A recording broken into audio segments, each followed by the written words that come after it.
وہ میری اطاعت کے لیے دبنے والا ہے، ٹھیک ہے؟ تو اللہ تعالیٰ کو ان چیزوں کا علم ہے، اسی کی بنسبت اللہ نے فیصلہ کیا ہے کہ کون کافر ہوگا اور کون مسلمان ہوگا۔ تو وہ کہتے تھے کہ لو شاء اللہ، اگر اللہ تعالیٰ چاہتا تو ما اشرکنا، ہم کبھی شریک نہ بناتے اللہ تعالیٰ کے ساتھ کسی کو، ولا آباؤنا، اور نہ ہی ہمارے باپ دادا یہ کام کرتے، یعنی نہ ہی وہ شرک کرتے نہ ہم کرتے، ولا حرمنا من شیء، اور نہ ہی ہم کوئی چیز اپنے اوپر حرام کرتے۔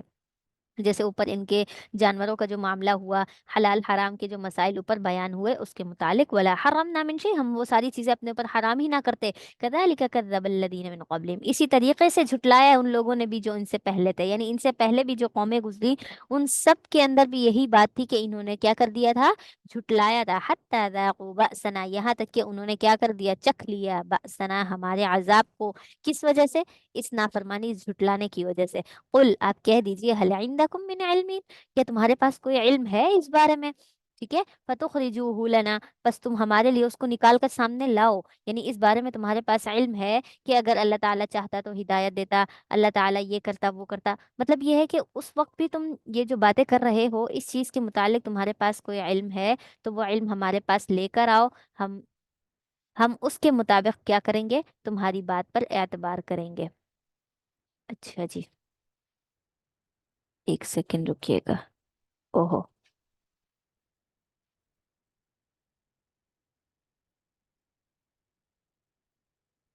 اچھا،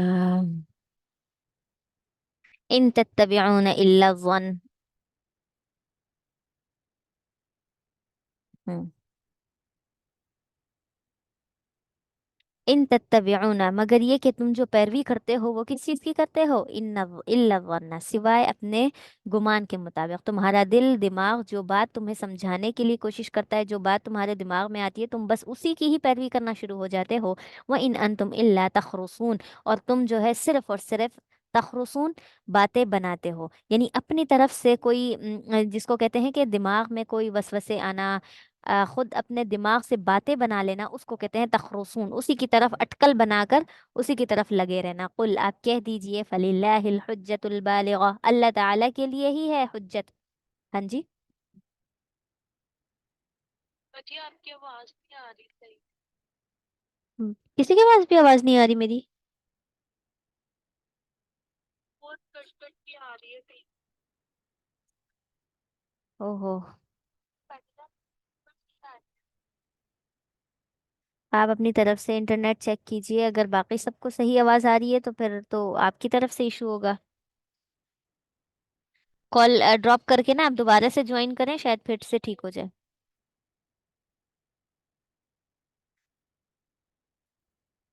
اچھا جی، قل فللہ الحجت البالغہ، یہ جو ساری باتیں ہیں اس کے بعد اللہ تعالیٰ نے آپ صلی اللہ علیہ وسلم سے فرمایا آپ ان سے کہہ دیجئے، فللہ الحجت البالغہ، اللہ تعالیٰ ہی کے لیے حجت ہے، البالغہ، جو بلیغ ہے، مکمل ہے، کامل ہے، وہ ساری حجتیں کس کے لیے ہیں، اللہ کے لیے۔ اللہ کی حجت آ جانے کے بعد کوئی دوسرا شخص اس کے اندر کوئی بھی اشکال، کوئی بھی سوالات نہیں کر سکتا، اس لیے کہ اللہ کی حجت کے بعد کسی کا کہنا بیکار ہے۔ فلو شاء، بس اگر وہ چاہتا تو لہداکم اجمعین، تم سب کو کیا کر دیتا، تم سب کو ہدایت دے دیتا، اگر اللہ چاہتا تو سب کو ہدایت دیتا، لیکن اللہ نے کیا کر دیا، نہیں دی سب کو ہدایت، اس لیے کہ اچھے اور برے نفس کا فیصلہ ہونا بھی لازمی تھا۔ قل، آپ کہہ دیجئے، ہلم شہداءکم الذین یشہدون، کہ تم کیا کرو، لے کر آؤ، شہداءکم، اپنے ان گواہوں کو، شہداء کو، الذین یشہدون، جن کو تم جو کیا کریں گے، جو گواہی دیں گے کہ ان اللہ حرم بہذا، جو یہ بات آ کر گواہی دے دیں کہ اللہ تعالیٰ نے ہی یہ چیزیں حرام کر دی ہیں، فإن شہیدو، بس اگر وہ گواہی دے دیں گے تو فلا تشہد معہم، تو کیا ہے، تو آپ ان کے ساتھ گواہی نہ دیجیے گا، یعنی یہ ہے کہ آپ ان کے جب یہ لوگ یہ لوگ اپنے بڑوں کو لے کر آئیں جو آ کر یہ بتائیں کہ ہاں یہ چیزیں، یہ گوشت، یہ جانور اللہ تعالیٰ کی طرف سے ہی حرام کردہ ہے، تو پھر آپ نے ان کی گواہی سننی ہے، فلا تشہد معہم، تو آپ کیا کر دیں، آپ ان کے ساتھ ان کو گواہی مت دیں، اس چیز پر آپ گواہی مت دیجیے گا کہ ہاں یہ اللہ کی طرف سے حرام ہے، اس لیے کہ ولا تتبع اهواء الذين كذبوا بآيات الله، اور جو ہماری آیتوں کو جھٹلاتے ہیں آپ نے ان کی پیروی بھی نہیں کرنی، ان کی خواہشات کو نہیں ماننا، کیوں؟ کیونکہ وہ تو جب بھی کسی کو گواہ بنا کر لے کر آئیں گے، ظاہر ہے وہ اپنی طرح کا ہی بندہ لائیں گے، وہ جھوٹا لائیں گے، تو اللہ تعالیٰ کے مقابلے میں کوئی بھی زیادہ سچا نہیں ہو سکتا۔ تو اللہ تعالیٰ نے تو آپ صلی اللہ علیہ وسلم کو وحی کر دی، سچ بات، حق بات، اور جو حلال اور حرام کے سارے فیصلے ہیں وہ اللہ تعالیٰ نے کر دیے۔ تو جب آپ صلی اللہ علیہ وسلم کے پاس اس کا علم ہے تو گواہ لانے کے بعد بھی آپ نے ان کی پیروی نہیں کرنی، والذین لا یؤمنون بالآخرہ، اور ان لوگوں کی بھی نہیں جو کیا کرتے ہیں، آخرت پر ایمان ہی نہیں رکھتے، وہم بربہم یعدلون، اور وہ اپنے رب کے برابر کا درجہ بھی کسی کو ٹھہراتے ہیں، یعنی برابر بھی اللہ تعالیٰ کے برابر بھی کسی کو لے کر آتے ہیں۔ ایک تو شریک ہونا، ایک یہ کہنا کہ ہم کیا ہیں، اللہ کے برابری کا درجہ بالکل کسی کو دینا، ٹھیک ہے۔ قل آپ کہہ دیجئے، تعالو لے کر آؤ، کیا، اتلو کہ میں پڑھ لوں اس چیز کو، ما حرم ربکم علیکم، ان ساری چیزوں کو، یعنی لے کر آؤ، کوئی کتاب لے کر آؤ، کوئی دلیل لے کر آؤ کہ میں اس کو پڑھوں، ما حرم ربکم علیکم، جو کچھ تمہارے رب نے تم پر حرام کیا، اللہ تشرکو بہ شیئا، وہ کیا چیزیں ہیں، وہ یہ ہیں کہ تشرکو بہ شیئا، لا تشرکو کہ تم اللہ تعالیٰ کے ساتھ کسی کو شریک مت کرنا، وبالوالدین احسانا، اور والدین کے ساتھ حسن سلوک کرنا ہے، ولا تقتلوا اولادکم من املاق، ولا تقتلوا اور تم قتل نہیں کرو گے اپنی اولادوں کو، من املاق کس چیز سے، آ، مفلسی کے ڈر سے، یعنی یہ کہ زیادہ اولاد ہو جائے گی، بچے زیادہ ہو جائیں گے، کہاں سے کھلائیں گے، کیسے خرچہ کریں گے، یہ ساری چیزیں، یہ کیا ہے، ولا تقتلوا اولادکم من املاق، کہ تم اپنی اولادوں کو مفلسی کے ڈر سے قتل نہیں کرو گے۔ یہاں پر جو یہ آیت ہے، اللہ تشرکوا بہ شیئا وبالوالدین احسانا ولا تقتلوا اولادکم، یہ والی چیزیں، تین چیزوں کے بارے میں آپ صلی اللہ علیہ وسلم فرماتے ہیں کہ اگر کوئی شخص اللہ پر ایمان لے آئے اور یہ، یعنی ان تین چیزوں کی کیا کہتے ہیں اس کو، ذمہ داری مجھے دے دے، ضمانت دے دے، تو میں اس کو ضمانت دیتا ہوں کہ وہ جنت میں ضرور بضرور داخل ہوگا، یہ تین چیزیں، ٹھیک ہے۔ تو سب سے پہلے اللہ تعالیٰ کے ساتھ شریک نہ کرنا، جنت میں سب سے جانے کا پہلا ذریعہ کیا ہے، اللہ کے ساتھ کسی کو شریک نہ ٹھہرانا، اللہ کو وحدہ لا شریک سمجھنا، ٹھیک ہے، اسی پر ایمان رکھنا۔ دوسرا، وبالوالدین احسانہ، والدین کے ساتھ حسن سلوک کرنا ہے، ٹھیک ہے، اس لیے کہ اللہ تعالیٰ نے اپنے بعد جس کا سب سے زیادہ درجہ رکھا ہے وہ والدین ہے۔ اس کے بعد ولا تقتلوا اولادکم، تیسری چیز اولاد ہے، اولاد کے سلسلے میں بھی کیا کرنا ہے، آپ نے حد سے زیادتی نہیں کرنی، جیسا کہ اہل مکہ کیا کرتے تھے، بعض لوگ مفلسی کے ڈر سے قتل کر دیتے تھے، بعض نے اس کو رسم بنا رکھی تھی کہ بیٹیوں کو قتل کرنا ہے، بیٹے تو کما کر پھر بھی لا کر دے دیں گے، بیٹیاں گھر بیٹھی رہیں گی، ہم نے ان کو خود کما کر کھلانا پڑے گا، تو یہ مفلسی کا ڈر۔ آپ کو میں ایک واقعہ بتاؤں، سچ اور حقیقت، ابھی 2024 کی بات ہے، ان دنوں کی بات ہے، اور آپ یقین کریں گی جب میرے سامنے یہ بات آئی مجھے خود ایک دم سے رونگٹے کھڑے ہو گئے کہ یہ کیسے ہو سکتا ہے، آج کل کے پڑھے لکھے دور کے اندر بھی کوئی شخص ایسے کیسے سوچ سکتا ہے، ٹھیک ہے۔ تو پہلے کی تو چلو سمجھ میں آتا ہے کہ لوگوں کے پاس علم نہیں، میری آواز نہیں آ رہی آپ لوگوں کو؟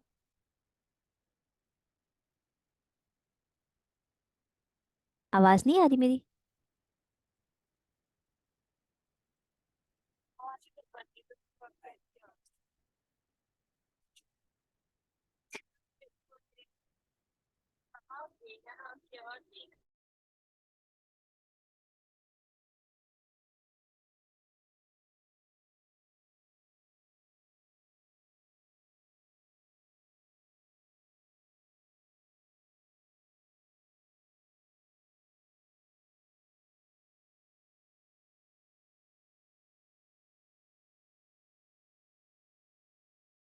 ٹھیک ہے،